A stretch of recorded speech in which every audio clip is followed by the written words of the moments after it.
eto na ang ating mga players for today. Shara Laksamana. Chloe Jenna.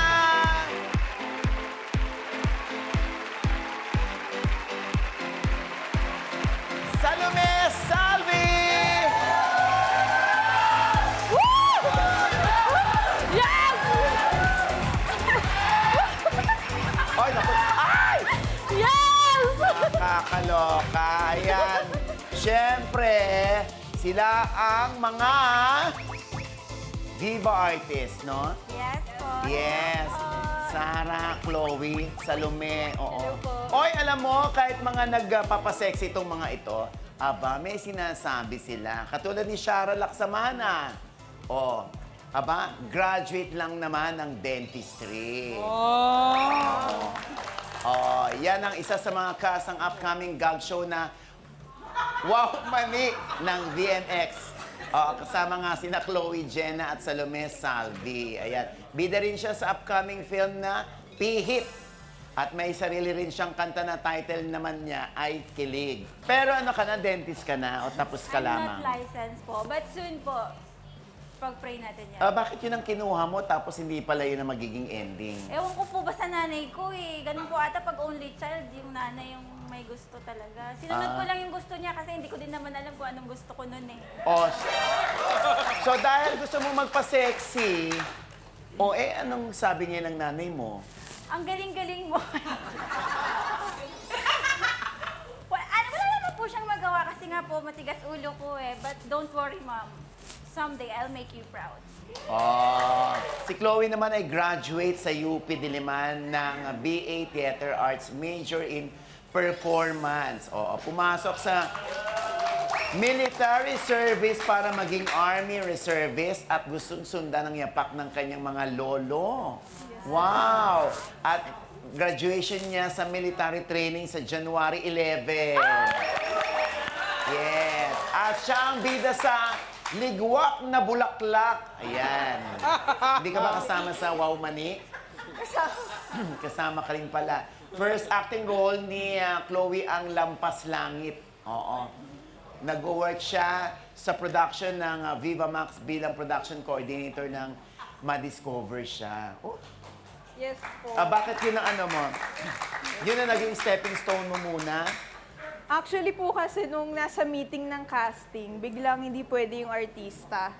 Tapos naturo lang po ako sa ano. Tinuro Kumbaga, ka lang. nung una wala naman silang choice. Pero yun na din yung naging gate para pasukin ko. So nung itinuro ka na ikaw na, anong naging reaction mo? Umuo naman po kasi nabasa ko naman po yung script before kasi nga po dahil inaaral ko yun, dahil sa production po ako. So, tinake ko na lang din po yung challenge. At parang may kinalaman naman yung kurso na tinapos mo, di ba?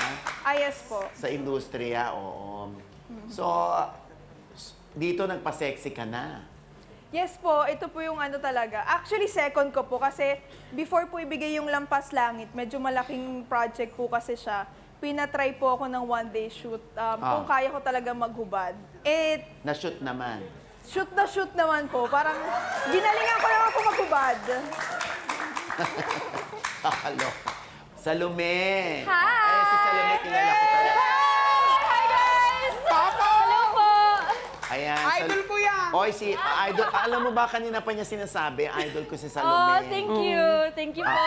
Thank you! Ba't mo siya naging idol? Kasi nung nagsisimula din ako, nagpa-sexy din ako eh. Ay, talaga? Oo! So, naging proud din sa'yo nanay mo? Hindi, sinampal ako, tadyan ako sa likod.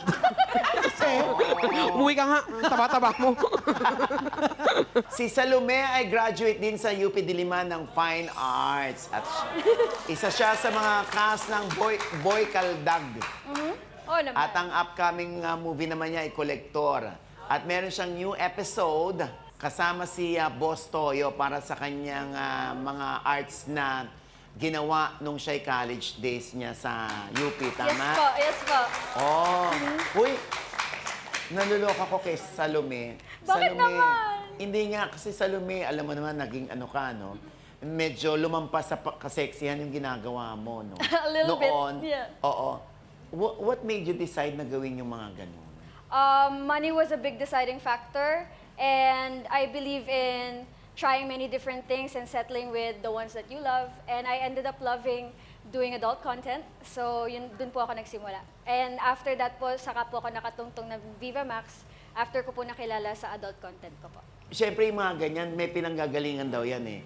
Ano yung bubog ni Salome sa ganun? Bakit mo ginawa yan? May trauma ka ba nung bata? Gusto mo bang maghigante? Hindi naman. Magkaroon po ako ng trauma nung bata, pero I think my motivations for entering the industry that I entered, the adult industry, hindi po kasama yung trauma doon eh. Hindi naman po ako naghihigante or making up for something that I don't have.